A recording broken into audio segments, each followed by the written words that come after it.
Subi with 41 saves. How well did he really do tonight? Yeah, he was a stud. Subban stole that game for us. We weren't good enough in the first 20. Last 30 minutes, I thought we started playing better. The first 30, they were swarming us.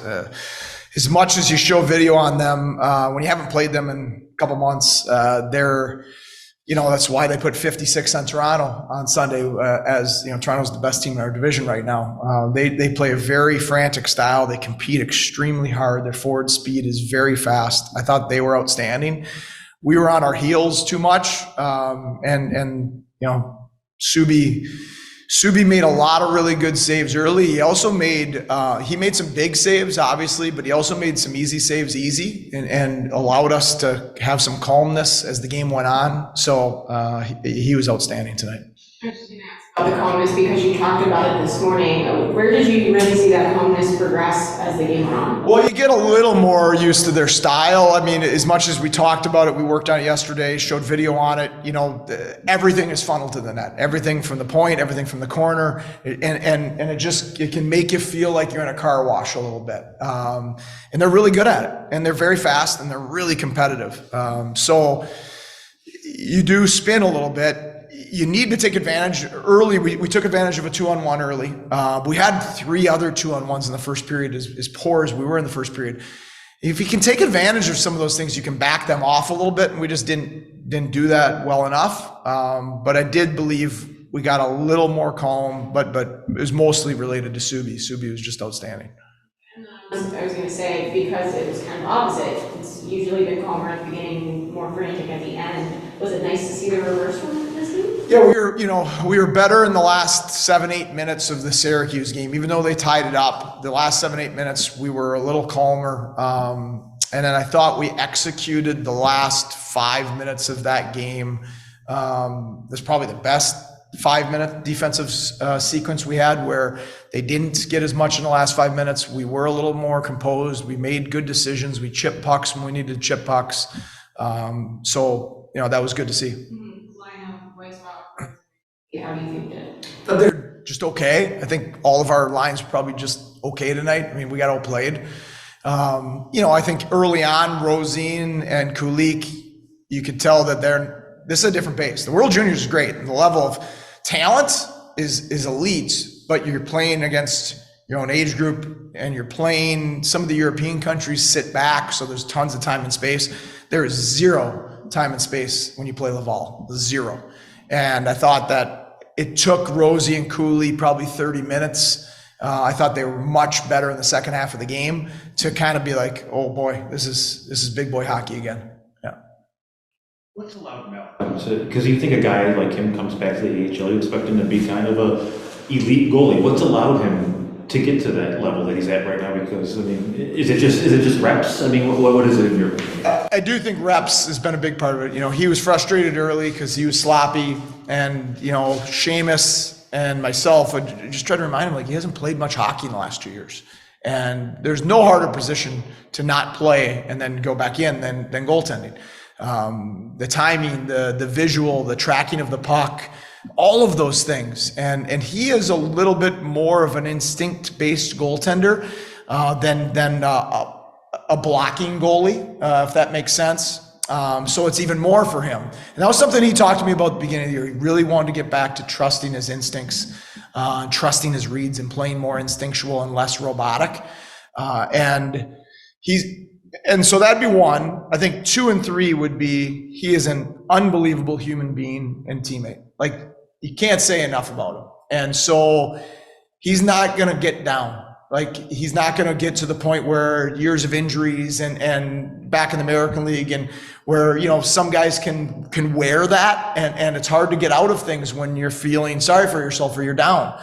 He just doesn't have that in his DNA. And then you combine that with an elite work ethic. So those 3 things together, I think, are what got him out of the struggles and what's got him into playing so good right now. Go ahead. No. Go for it. I was just going to say, there has to be just a great deal of trust on the team when he's in goal. Certainly tonight, but I mean, just what he's done. It's been building for a long time, and even early when he was struggling, the guys, again, he's such a great teammate. he practices so hard. The amount of times we're banging on the glass in practice because the guys think they have a backdoor rebound and he reaches a stick back and swats it away. And so when the guys know their goaltender is competing for them, and when the guys know, then Saturday he went in and fought for them, right? I'm a big believer. I think it's an underestimated attribute of a goalie. Do guys want to play in front of you? You know, do you feel good with that guy behind you? Do you know he's going to battle for you? And some goalies have that about him, and he has that. He drips with it. As far as Yuri, just what can, I mean, he just didn't go to the World Juniors. I mean, he had a terrific tournament. I mean, he's probably the top of the country. Just what can that do for a kid like him, I guess? Yeah, it's. I think for both Rosian and Kulik, I think it affirmed what they were already believing, that what they're doing here is working. And you know, because for 18, 19-year-olds, they've had a lot of points in the American Hockey League, but in their mind, they don't have a lot of points in the American Hockey League, right? Because they're used to scoring all the time. And now I think they had 15 or 16 points in 24 games, which is excellent at their age. But those are offensive players that hold themselves to a high standard. So I think they believed it was working. They believed they were getting better. And I think going back to their age group and seeing it, and this is their words, they could feel that what they're doing here and what they're acquiring from a habits perspective and a competitiveness perspective is working. So I think it was affirmation that they're on the right path. Yuri's evolution. 'Cause I remember in development camp, you said that he arrived in pro hockey with a B game. A lot of kids his age don't have. Just what has been his evolution over 4 months? Well, he's stopping on pucks more. He's winning puck battles more. He's back checking harder. He's played center now and wing. All of those things are really important for his overall development. What they really have to learn at this level, and it's the same at the NHL level, if you don't win puck battles, you're not committed to engaging physically. It doesn't mean you have to go run around and hit people, but you got to get your nose over pucks. You got to get low center of gravity. You got to get under sticks. You're going to play defense 75% of your shifts if you don't do those things.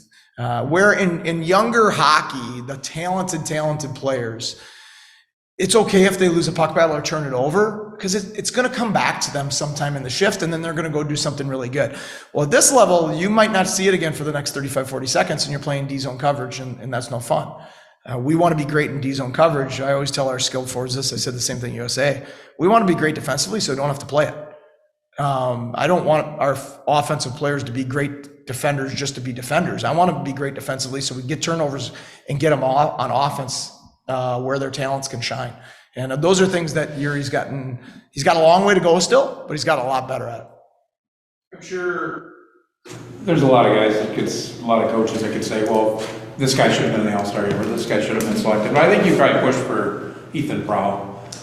Well, and I just thought he showed such great determination on that, what became the winning goal, that I'm going to make something happen here, because this is. Well, I think you could certainly argue for Subban. I think you could argue for Murray. I think you could argue for Rusek, like Weisbach, and certainly Prow. I mean, Prow, I believe he led the American League in points last year for defensemen, and he's up there again this year. So, I think that when the break, when you're a little older, the break is nice.